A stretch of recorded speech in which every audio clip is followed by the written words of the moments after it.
जय श्री कृष्ण विद्यार्थी मित्रों, केम छो बधा? मजामां ने? सारूं, चालो त्यारे आजे आपणे धोरण 5 मां विषय हिंदी भणीशुं। एमां 10मी कविता छे सीखो। सीखो एटले के कंईक ने कंईक आपणे शीखीए छीए तेना विशेनी कविता। इसके कवि है श्रीनाथ सिंह। तो आइए अब हम कविता के बारे में जानेंगे। प्रस्तुत कविता प्रसिद्ध रचनाकार श्री श्रीनाथ सिंह द्वारा रची गई है। जीवन में प्रकृति का बहुत ही महत्व है। इस कविता में कवि ने प्रकृति में मौजूद विभिन्न चीजों, फूल, भंवरे, सूरज, पेड़, पृथ्वी इत्यादि से कुछ न कुछ सीख लेने की प्रेरणा दी है।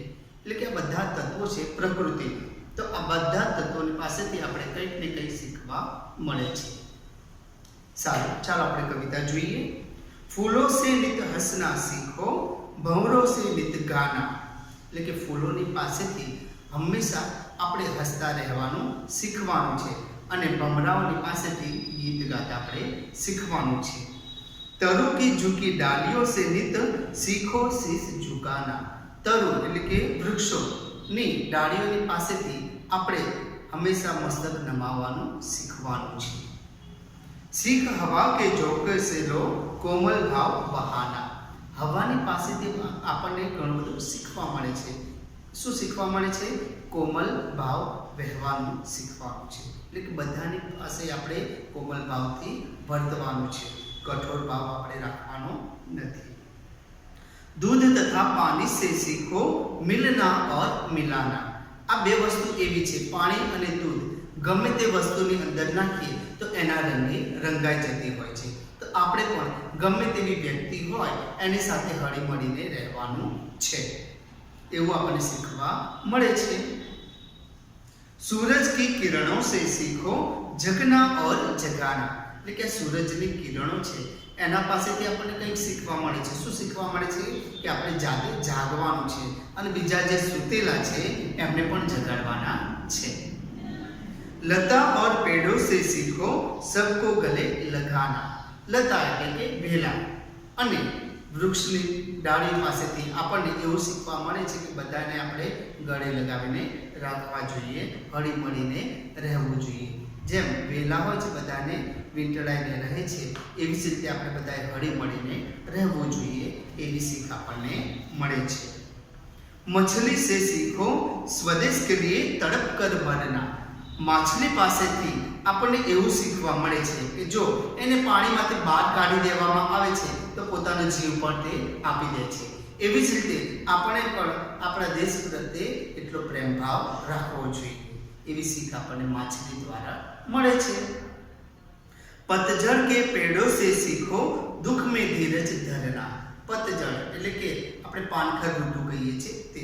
તો પાનખર ઋતુની અંદર વૃક્ષ હોય છે, એનો પત્તા એનો સાથ છોડી દે છે, છતાં પણ વૃક્ષ એની જગ્યાએ ઊભું રહે છે અને સમય આવે ત્યારે એની પર નવા પાન પણ આવે છે। તો આપણા જીવનમાં પણ જ્યારે પણ દુઃખો આવે ત્યારે આપણે ધીરજ ધરવી જોઈએ, સુખ આવે તેની રાહ જોવી જોઈએ, એવી શીખ આપણને મળે છે। दीपक से सीखो जितना हो सके अंधेरा भरना। दीपक એટલે કે દીવો, દીવાની પાસેથી આપણને એવું શીખવા મળે છે કે અંધારું દૂર કરી દેવાનું છે। આપણે જે પણ અજ્ઞાની માણસો છે એ લોકોનું અજ્ઞાન દૂર કરીને એમને જ્ઞાન આપવાનું છે।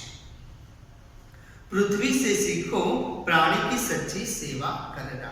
આ પૃથ્વી એટલે કે આપણી આ ધરતી, એની પાસેથી આપણને એવું શીખવા મળે છે કે આ બધા જ પ્રાણીઓની સેવા આપણે કરવાની છે। પૃથ્વી જેમ આપણે નિસ્વાર્થ ભાવે સેવા કરી રહી છે એવી જ રીતે આપણે પૃથ્વી પરના બધા જ જીવોની સેવા આપણે કરવી જોઈએ, એવી શીખ આપણને મળે છે।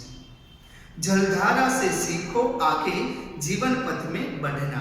જલધારા એટલે કે નદી અથવા તળાવનું પાણી, ગમે તે પાણી હોય આમ વહેતું હોય છે, સમુદ્રનું પાણી, તો એનાથી આપણને એવું શીખવા મળે છે કે હંમેશા આપણે આગળના આગળ વધતું રહેવું જોઈએ, ક્યાંય પણ અટકવું જોઈએ નહીં। ધુએ और धुएं से सीखो हरदम ऊंचे ही पर चढ़ना। અને ધુમાડા પાસેથી આપણને એવું શીખવા મળે છે કે હંમેશા આપણે ઉપર ને ઉપર વધતા રહેવું જોઈએ, ચડતા રહેવું જોઈએ, ક્યારે પણ નીચે જવાનો પ્રયત્ન કરવો જોઈએ નહીં, એટલે કે આગળ ને આગળ આપણે વધતા રહેવું જોઈએ. આમ પ્રકૃતિના અલગ અલગ તત્વો પાસેથી આપણને અલગ અલગ બધું શીખવા મળે છે. સારું, હવે નોટબુકની અંદર કવિતા, શબ્દાર્થ અને મુહાવરા લખવાના છે અને અભ્યાસની અંદર પહેલો અને બીજો પ્રશ્ન તમારે લખવાનો નથી. ત્રીજા પ્રશ્નમાં એમાં प्रश्नों के उत्तर दीजिए. पहला सवाल है, कविता में प्रकृति के किन किन तत्वों की बात कही गई है? એટલે આ કવિતાની અંદર પ્રકૃતિના કયા કયા તત્વોની વાત કરવામાં આવી છે? उसका जवाब आएगा फूल, भौरों, तरु और उसकी डालियों, हवा के झोंकों, दूध, पानी, सूरज की किरणों, लता, पेड़ों, मछली, दीपक, धुएं, जलधारा आदि की बात कही गई है. दूसरा सवाल, आपने देखे हुए प्रकृति के तत्वों के नाम दीजिए. તમે જે પ્રકૃતિના તત્વો જોયા છે એના નામ અહીંયા તમારે લખવાના છે. तो उसका जवाब आएगा नदी, झरना, चांद, सागर, पर्वत, पशु, पक्षी, आकाश, सितारे, मिट्टी, जंगल आदि. ये सभी प्रकृति के तत्व हैं. उसके बाद चौथा सवाल है, किससे क्या सीखे सोचकर बताइए. फक्त समझવાનું છે, તમારે લખવાનું નથી. दीपक, दीपक से क्या सीख मिलती है? अंधेरा दूर करने की. भौरों से क्या सीख मिलती है? हमेशा गाते रहने की. फूलों से हमेशा हंसते रहने की सीख मिलती है. हवा से क्या सीख मिलती है? कोमल भाव बहाने की सीख मिलती है. दूध और पानी से क्या सीख मिलती है? मिलने और मिलाने की सीख हमें मिलती है. सूरज की किरणों से क्या सीख मिलती है? हमें जगने और जगाने की सीख मिलती है. लता और पेड़ों से हमें क्या सीख मिलती है? सबको गले लगाने की सीख हमें मिलती है. धुएं से हमें क्या सीख मिलती है? ऊंचे चढ़ने की सीख हमें मिलती है. मछली से हमें क्या सीख मिलती है? स्वदेश के लिए मर जाने की सीख मिलती है. जलधारा से हमें क्या सीख मिलती है?